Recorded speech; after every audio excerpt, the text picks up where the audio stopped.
12. No tempo dos vice-reis. A ação espiritual das falanges de Ismael, reunidas ao esforço dos elevados espíritos que reconstruíam as energias portuguesas, intensifica-se cada vez mais no coração das duas pátrias irmãs. Pelo Tratado de Methuen, assinado em 1703, a Inglaterra, cujo poderio marítimo se consolidava depois dos grandes feitos das armadas de Portugal, da Espanha e da Holanda, passaria a amontoar o ouro do Brasil como principal fornecedora do primeiro e de suas colônias. No capítulo financeiro, o Brasil era de fato uma das suas fontes de riqueza, pois que todas as suas reservas se escoavam para o tesouro inglês. Uma sábia disposição do mundo invisível regulamentara a questão dessa forma, adotando essas providências para que a pátria do Evangelho fosse colocada a cavaleiro de novos choques de ambição nos seus territórios. A combinação de Methuen era ruinosa para a indústria portuguesa, mas, nos grandes jogos dos interesses internacionais, semelhantes acordos se faziam necessários. A Inglaterra ficaria com o ouro tangível, enquanto Portugal guardaria o ouro imperecível dos corações, dilatando a sua fé e as suas fronteiras, eternizando o patrimônio das suas tradições e das suas esperanças no tempo e no espaço. Nessa época, o Rio de Janeiro já eclipsava todas as cidades do Brasil. Aí, ao lado das águas claras e puras do Rio Carioca, onde os tamoios encontravam sagradas virtudes para a beleza de suas mulheres e para a voz dos seus cantores, já se erguia o Cesário imenso, a descer do cume dos morros para o lençol arenoso das praias. Aí, sob o céu azul que cobre a paisagem tranquila, os governadores podem fazer, com serenidade imperturbável, seus longos expedientes para a metrópole, e os padres podem rezar beatificamente nos seus breviários entre as paredes coloniais do convento de Santo Antônio. A sociedade tratava de aprender as regras de bem viver, de civilidade, nos livros encomendados, especialmente do reino. Ao entardecer, não se cuidava de outra coisa que não fosse a iluminação dos oratórios das esquinas, únicos pontos onde às vezes se concentravam alguns transeuntes retardatários que afrontavam sem receio os capoeiras ocultos no silêncio das ruas ermas. De qualquer modo, porém, às 8 horas da noite não se encontrava mais ninguém pelas vias e vielas escuras, com exceção dos dias de grande gala, em que o governador comparecia pessoalmente às festas populares, tendo todos o cuidado de ir a esses folguedos de rua com os elementos precisos para a iluminação do caminho do regresso à casa. O Rio de então, como as demais cidades, não só do Brasil, mas também de Portugal, não primava pela higiene e pela limpeza. Os igarapés que conheci, ainda no princípio deste século, em algumas pequenas cidades do norte brasileiro, onde se viam em pleno dia homens e crianças acertando contas com a natureza, se localizavam, então, nos recantos mais afastados das ruas, em grandes valas, dentro das quais os pobres escravos depositavam todas as tardes o conteúdo mal cheiroso dos largos potes de barro carregados à cabeça. Alguns forasteiros ilustres que nos visitaram naquela época arquivaram tristes impressões do Brasil dos vice-reis, cheio dos mais espantosos quadros de imundície. Todavia, um dos espetáculos mais dolorosos e comovedores ofereciam-nos os mercados de escravos, como o do Valongo, nota 94, cidade portuguesa do distrito do Porto, onde os miseráveis se amontoavam aos magotes, esperando o comprador que lhes examinava os pulsos e os dentes, selecionando os mais fortes para os duros trabalhos das fazendas.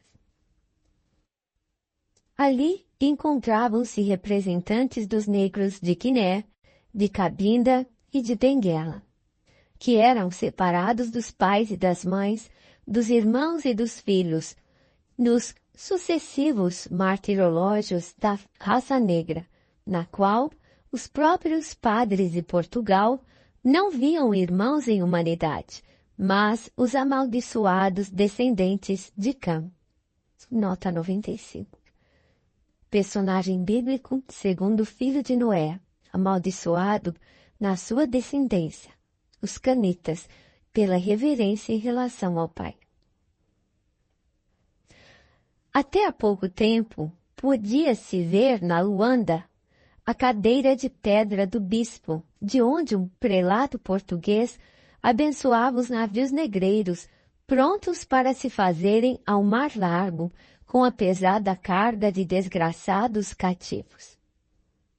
A bênção religiosa visava conservá-los vivos até aos portos do destino, a fim de que os mais fartos lucros compensassem o trabalho dos hediondos mercadores. Estes últimos, no entanto, além da bênção, adotavam outras precauções, amontoando os desditosos africanos nos porões infectos, onde viajavam como animais ferozes, trancafiados na prisão, para que não vissem, pela última vez, os horizontes do berço ingrato em que haviam nascido, vacinando-se contra as dores supremas da desesperação que os arrastaria para os abismos do oceano. Ismael, com as suas hostes do mundo invisível, consegue harmonizar lentamente os interesses espirituais de quantos se haviam estabelecido na pátria do cruzeiro. Sob a inspiração, a Igreja torna-se protetora necessária da mentalidade infantil daquela época. Os templos da colônia abrem as portas para todos os infelizes e para todos os tristes. Os reinóis organizam festanças periódicas, missas e procissões da fé, bem como folganças profanas, quais a da Cerração da Velha, nota 96. Antiga tradição popular, integrada nos rituais de passagem, ligada ao simbolismo da regeneração e renovação.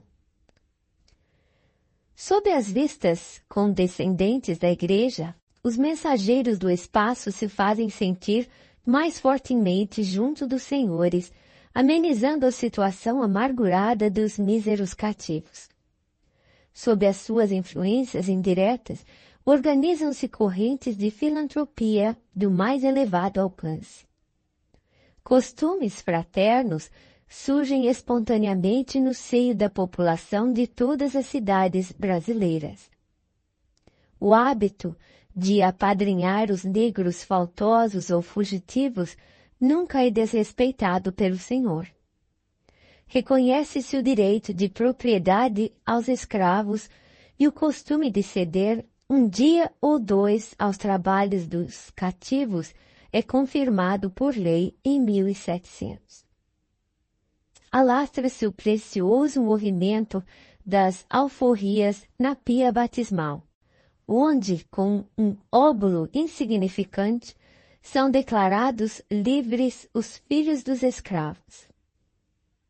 As associações dos negros nas grandes cidades do país para a realização das suas festas de saudade das paisagens africanas são numerosas, com permissão de todas as autoridades.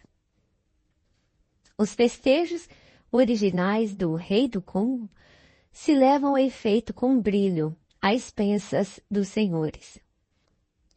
A Igreja no Brasil abre o seu culto a São Benedito e a Nossa Senhora do Rosário, tornando-se um refúgio de doce consolação para os pobres africanos. As ordens religiosas possuíam os seus pretos, que eram bem tratados e jamais poderiam ser vendidos. Nas fazendas, agrupavam-se eles em famílias, que as mais das vezes eram plenamente alforriadas em testamento dos proprietários. Todos os hábitos em voga, na época, dão testemunho da liberdade brasileira, porquanto, em nosso país, nunca a emancipação foi impedida por lei, como em outras nações. A filantropia dos brasileiros cedo começou o movimento abolicionista, e a prova da profunda assistência espiritual que acompanhava essas ações na pátria do Evangelho é que nunca teve o Brasil um código negro, à maneira da França e da Inglaterra. E a verdade espiritual, que paira acima das considerações de todos os historiadores, é que Ismael preparou aqui a oficina da fraternidade, onde os negros incompreendidos vinham erguer a pátria da sua descendência. Se sofreram nas mãos de alguns escravocratas impiedosos, seus prantos e sacrifícios iam florescer ao tênue rocio das bênçãos do céu na terra do Evangelho, clarificando-lhes mais tarde os caminhos, quando seus corações resignados e sofredores se dilatassem na alma fraterna dos filhos e dos netos.